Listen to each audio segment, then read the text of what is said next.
In this video, we are discussing the internal ear. We have already covered the one part of the internal ear, that is the bony labyrinth. Now, in this video, we are discussing the membranous labyrinth.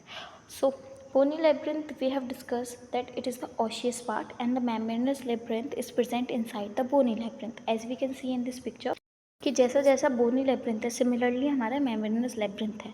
तो bony labyrinth is like a osseous part which provides the protection to the membranous labyrinth. हमने बोनी labyrinth में भी जितना भी structure पढ़ा वो सारा का सारा एक स्ट्रक्चर बना रहा है. उसमें कोई भी पार्ट किसी भी तरह का फंक्शन नहीं कर रहा. ना तो हियरिंग का कोई फंक्शन कर रहा है, ना ही कोई बैलेंसिंग का फंक्शन कर रहा है. बट अभी हम मेम्ब्रेनस लेब्रिंथ पढ़ेंगे, इसमें हम बैलेंसिंग का भी फंक्शन पढ़ेंगे और हियरिंग का भी फंक्शन पढ़ेंगे. So as we can see in this picture कि जैसा जैसे बोनी लेब्रिंथ का हमने एक सेक्शन किया उसके अंदर हमें मेम्ब्रेनस लेब्रिंथ की डक्ट्स अंदर दिख रही हैं. तो let's start. So the membranous labyrinth is comprises of three parts: the utricle and saccule, the cochlear duct, and the duct of semicircular canal. The utricle and saccules are present inside the vestibule, which is a part of bony labyrinth. Cochlear duct is present inside the cochlea, which is a part of bony labyrinth, and the duct of semicircular canals are present inside the semicircular canals, which was a part of the bony labyrinth. As we can see, the semicircular canals inside the the semicircular ducts are inside the semicircular canals. The utricle and saccule are present inside the vestibule, and the cochlear duct is present inside the cochlea. Clear? Next. Now this is the whole structure of the membranous labyrinth after removing the bony labyrinth. तो जैसा कि हम देख रहे हैं cochlear duct किसके अंदर होगी, इसके ऊपर क्या बना होगा, bony cochlea. और यूट्रिकल और सेक्यूल किसके अंदर होंगे, वेस्टिब्यूल के अंदर होंगे. और सेमी सर्कुलर डक्ट किसके अंदर होंगे, सेमी सर्कुलर कैनाल्स के अंदर होंगे. Okay. Now there is a ductus endolymphaticus. This is a duct which extend from the saccule and utricle, that is a part of vestibule, through the aqueduct of vestibule. तो bony labyrinth में हमने देखा था कि vestibule से एक duct निकलती है जिसको हम बोलते थे एक्वाडक्ट ऑफ वेस्टिब्यूलाई. तो ये एक पैसेज प्रोवाइड करा रही है. किसको पैसेज दे रही है, डक्टस एंडोलिम्फेटिकस को. ठीक है. तो ये एक पैसेज है जिसका नाम है एक्वाडक्ट ऑफ वेस्टिब्यूल, और इसके अंदर से क्या पास हो रहा है, डक्टस एम्फोलिम्फेटिकस. ठीक है. और ये डक्ट कहाँ पे टर्मिनेट होती है, टर्मिनेट इन अ कैविटी. एक ऊपर कैविटी बनती है which act as a safety expansion sac. यहाँ पर ये जो फ्लूइड होगा डक्टस एंडोलिम्फेटिकस के अंदर का जो फ्लूइड है वो ईजिली यहाँ पर एक्सपैंड कर सकते हैं, क्योंकि ये जो कैविटी है ये एक बोनी कैविटी है which is inside the dura mater. ठीक है. यहाँ से ड्यूरा मैटर ऊपर से निकलता है. तो इसको हम एक डायग्राम में देख लेते हैं. Here. So this is the vestibular aqueduct और aqueduct of vestibule which is originating from the vestibule. ठीक है. अब इस डक्ट के अंदर से क्या बनेगा, ductus endolymphaticus. As you can see this is the ductus endolymphaticus, जो कि किस बोनी पैसेज के अंदर है, एक्वाडक्ट ऑफ वेस्टिब्यूल के अंदर से एक डक्ट पास हो रही है, दैट इज डक्टस एंडोलिम्फेटिकस. और इसमें क्या होता है, पेरिलिम्फ, CSF वगैरह फ्लो के आता है. ठीक है, इनसाइड द वेस्टिब्यूल. क्लियर. अच्छा, ये नीचे वाली डक्ट क्या हमने लास्ट वीडियो में डिस्कस की थी. This duct is aqueduct of cochlea, जो कि कॉक्लिया को सप्लाई करती है. ठीक है. नेक्स्ट. तो ये समझ में आ गया डक्टस एंडोलिम्फेटिकस कहाँ से शुरू होती है, सेक्यूलर यूट्रिकल से शुरू होती है. और कहाँ ख़त्म होती है, ये देखो ऊपर की तरफ ख़त्म होती है, जो कि ड्यूरा मैटर से कवर है. देखो यहाँ पे ये इसका सोलन पार्ट दिख रहा है ना, और ये इसके ऊपर से क्या पास हो रही है, ड्यूरा मैटर पास हो रही है. यहाँ पर ये इजीली एक्सपैंड कर सकती है ऊपर की तरफ. Now the cavity of membranes labyrinth filled with the endolymph. जो कि हमारा मेम्ब्रेनस लेब्रिंथ है उसके अंदर जो फ्लूइड भरा हुआ है दैट इज़ एंडोलिम्फ. और प्रीवियस वीडियो में वी हैव डिस्कस कि जो बोनी लेब्रिंथ होता है उसके अंदर जो फ्लूइड होता है वो होता है पेरिलिम्फ. तो ये अच्छे से याद रखना है क्योंकि ये एक OT बन सकता है यहाँ से. Clear. Now utricles are larger than the saccule. See in this picture it is very clear कि यूट्रिकल और सेक्यूल में कौन लार्जर है. This is the saccule and this is the utricle. तो it is very obvious that saccule से बड़ा होता है utricle. Clear. Next. they means utricle and saccule communicate with each other by the utriculo-saccular duct. तो इसका नाम कैसे, देखो यूट्रिकुलर वर्ड लिया गया है यूट्रिकल से, यूट्रिकुलो सेक्युलर वर्ड लिया गया है सेक्यूल से, और एक डक्ट है. मतलब जो यूट्रिकल है और सेक्यूल है, ये दोनों आपस में कनेक्ट होते हैं एक वी शेप्ड डक्ट से जिसका नाम है यूट्रिकुलो सेक्युलर डक्ट। तो इसको डायग्राम में देखते हैं हियर। तो ये दिख रही है, यहाँ से ये डक्ट निकल रही है, यहाँ से एक डक्ट निकल रही है वाई शेप्ड, और ये जॉइन कर रही है डक्टस एंडोलिम्फेटिकस को। तो ये जो वाई शेप्ड कॉमन डक्ट है between the utricle and saccule, that is your utriculosaccular duct. Clear.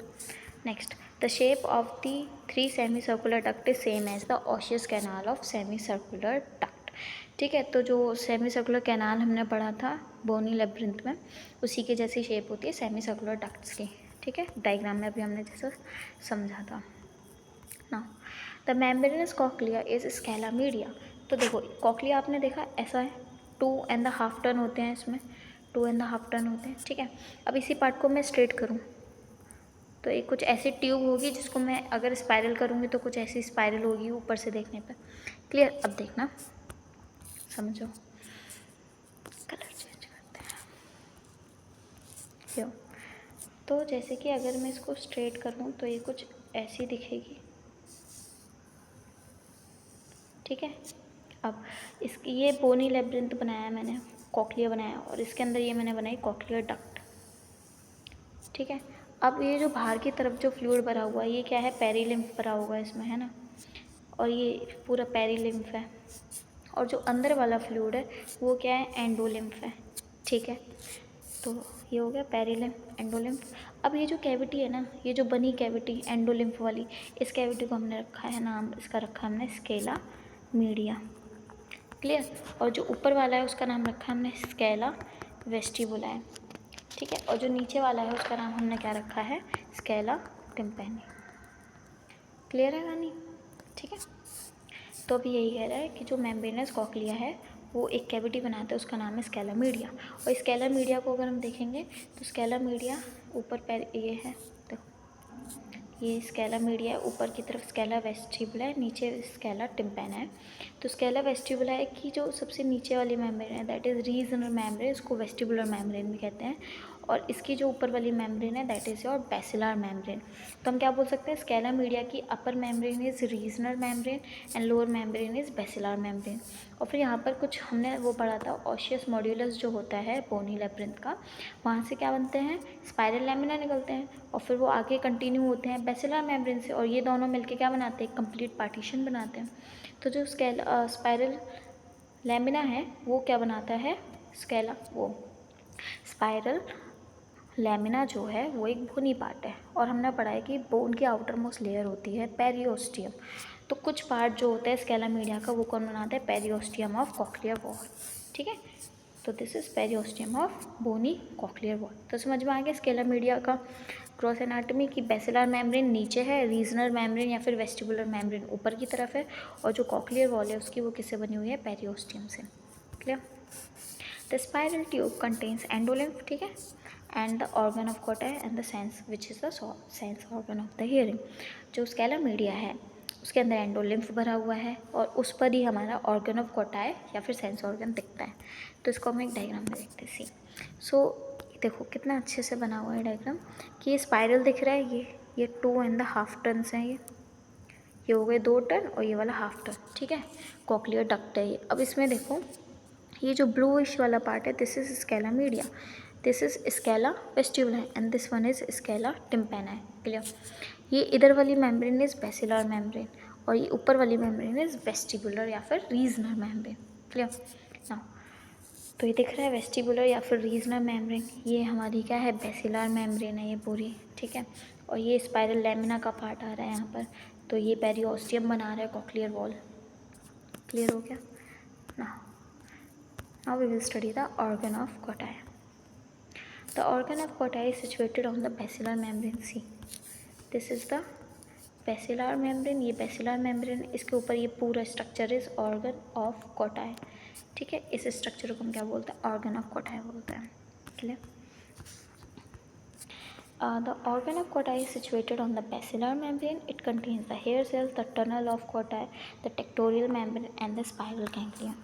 तो चारों स्ट्रक्चर्स हमको देखने को मिलते हैं। And the organ of Kotai is winded spirally through out the length of the membranes cochlear duct. अभी हमने क्या देखा था, ये जो कॉक्लिया था बोनी पार्ट था, फिर मैंने बताया कि ये स्ट्रेट ट्यूब कुछ ऐसी होगी और जब तुम इसको स्पायरल करोगे तो ऐसा दिखेगा।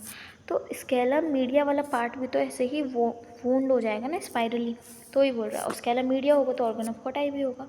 तो ऑर्गन ऑफ कोटाई वाइंडेड मतलब ऐसे घूमा हुआ है स्पाइरली गोलाई में, किसके around, through out the length of the membranes cochlear duct. पूरी मेम्ब्रेनस कॉक्लियर डक्ट जैसे जैसे स्पाइरल हो रही है, सिमिलरली ऑर्गन ऑफ कोटाई भी गोल गोल घूम रहे हैं। ठीक है, तो 4 पार्ट्स हमने कौन कौन से देखे ऑर्गन ऑफ कोटाई के, that is the hair cells. ये जो ब्लू वाली दिख रही है ये हेयर सेल्स और ये वाली भी हेयर सेल है। ठीक है, हेयर सेल्स देखें। Tunnel of Corti, this is the tunnel of कोटाई। ठीक है, tectorial membrane, this is the tectorial membrane, ये ग्रे वाली। स्पाइरल गैंग्लियन, ये देखो स्पाइरल गैंग्लियंस कहाँ है,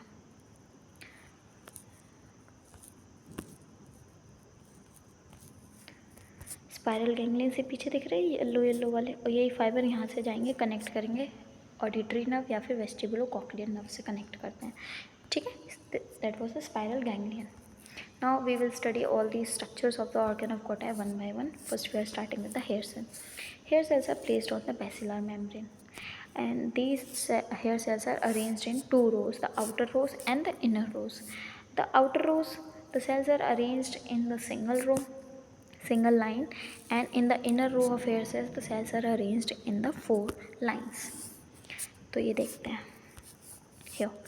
तो this is the outer row and this is the inner row. तो इनर रो में कम से कम 3 से 4 लाइन में हेयर सेल्स अरेंज होते हैं, जबकि आउटर रो में सिंगल लाइन में ही अरेंज होते हैं।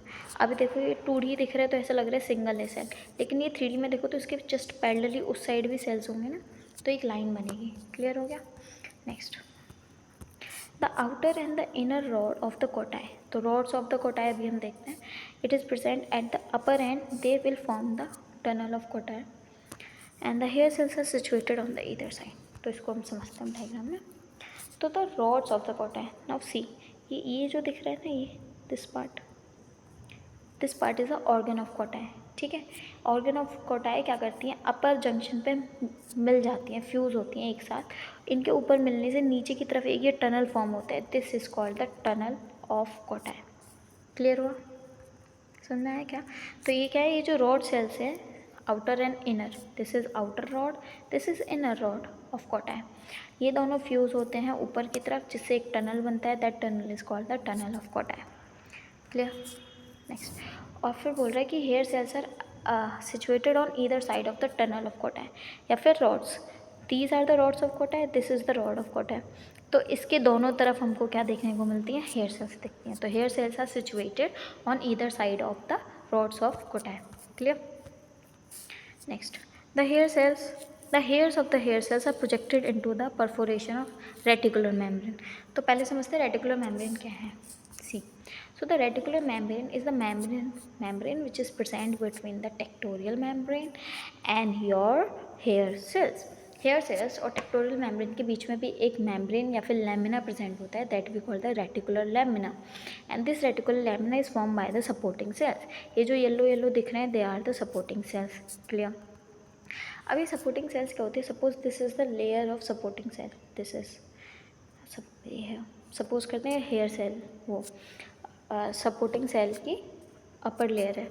अब सपोर्टिंग सेल की अपर लेयर में क्या पाए जाते हैं, परफोरेशंस होते हैं लाइक दिस, है ना। तो ये परफोरेशंस हैं, इन परफोरेशन से क्या होते हैं, hairs of the hair cells, ठीक है, प्रोजेक्टेड आउट। तो यहाँ ये हेयर सेल है सपोज, तो इसके जो हेयर सेल्स होते हैं ना, इन परफोरेशन से बाहर निकलते हैं। ठीक है, और फिर इसके ऊपर ये कांटेक्ट में आते हैं, किससे कांटेक्ट में आते हैं, ऊपर की तरफ ये कांटेक्ट में आते हैं टेक्टोरियल मेम्ब्रेन से। तो आई होप क्लियर हुआ होगा कि जो रेटिकुलर लेमिना है वो सपोर्टिंग सेल बनाती हैं, और उस रेटिकुलर लेमिना से क्या होता है, टेक्टोरियल मेम्ब्रेन से hairs of the hair cells आपस में एक क्लोज कनेक्टिविटी शो करते हैं। क्लियर हो गया। तो अब इस लाइन को दोबारा पढ़ते हैं। The hairs of the hair cells are projected into the perforations of the reticular lamina. तो reticular lamina से hairs of the hair cells project होते हैं। Clear? Now this reticular lamina is formed by the processes of supporting cell. तो supporting cell ही reticular lamina को बनाती है, and this reticular lamina is found in between the hair cells and the tectorial membrane clear हो गया। Tectorial membrane और hair cells के बीच में क्या क्या पाया जाता है, रेटिकुलर लेमिना पाया जाता है। Now we are starting with the tectorial membrane. तो we have discussed the one part of the organ of Corti, that was the hair cells. Now we are discussing the tectorial membrane. Easy है बहुत. Tectorial membrane attached to the outer border of the spiral lamina. Spiral lamina के outer border पे arrange होते हैं, and this is gelatinous structure which overhangs the hair cells. ये एक gelatinous substance है जिसके नीचे क्या होते हैं, hair cells पाए जाते हैं. तो इसको देखते हैं. So this is the tectorial membrane which is made up of gelatinous substance. और ये देखो, ये स्पाइरल लेमिना है. स्पाइरल लेमिना के कहाँ पाया जा रहा है, ये आउटर बॉर्डर पे पाया जा रहा है. ठीक है. एंड इसके नीचे क्या ओवर हैंग कर रहे हैं, ये जो दिख रहे हैं ब्लूइश और this pinkish, these are the hair cells. ठीक है. तो ये इजी सा एनाटॉमी था टेक्टोरियल मेम्ब्रेन का. Now we are discussing the spiral ganglion. They are situated on the bony spiral lamina. तो अभी हमने देखा कि ये बोनी स्पाइरल लेमिना है और इसके पास ही क्या हो रहे हैं, ये स्पाइरल गैंग्लियन जा रहे हैं. ठीक है. They receive the fibre from the base of the inner and outer hair cell. अरे देखो, ये जो हेयर सेल्स है, ये this is outer hair cell, this is inner hair cell. तो ये गैंग्लियन देखो, ये स्पाइरल गैंग्लियन कनेक्ट कर रहे हैं पूरे में. और ये हमारी ऑडिटरी नर्व. ठीक है. दिस इज ऑडिटरी नर्व और ये स्पाइरल गैंग्लियन कनेक्ट कर रहे हैं to the auditory nerve. Clear. Now The axons of these spiral ganglion nerve cells form the cochlear division of the auditory nerve. तो actually होता क्या है कि जो हमारी, इसको मैं डायग्राम में दिखाती हूँ. सबसे पहले क्या होती है, ऑडिटरी नर्व होती है जिसको हम वेस्टिबुलो कॉक्लियर नर्व भी कहते हैं और ऑडिटरी नर्व भी कहते हैं. ये आगे जाके दो पार्ट्स बनाती है. एक बनाती है वेस्टिबुलर पार्ट, एक बनाती है कॉक्लियर पार्ट. क्योंकि हियरिंग का काम कॉक्लिया में होता है, तो क्या होता है कि जो हेयर सेल्स अपना स्टिमुलेशन किसको पास कर देंगे, स्पाइरल गैंग्लियन को. और स्पाइरल गैंग्लियंस किसको देंगे, कॉक्लियर नर्व को. और कॉक्लियर नर्व किसको देगी, ऑडिटरी नर्व या फिर वेस्टिबुलो कॉक्लियर नर्व को. तो देखो यहाँ पर यही लिख रहा है, ये जो एक्सोन्स होंगे स्पाइरल गैंग्लियन नर्व सेल के, वो क्या करेंगे, कॉक्लियर डिवीजन को अपना सप्लाई देंगे.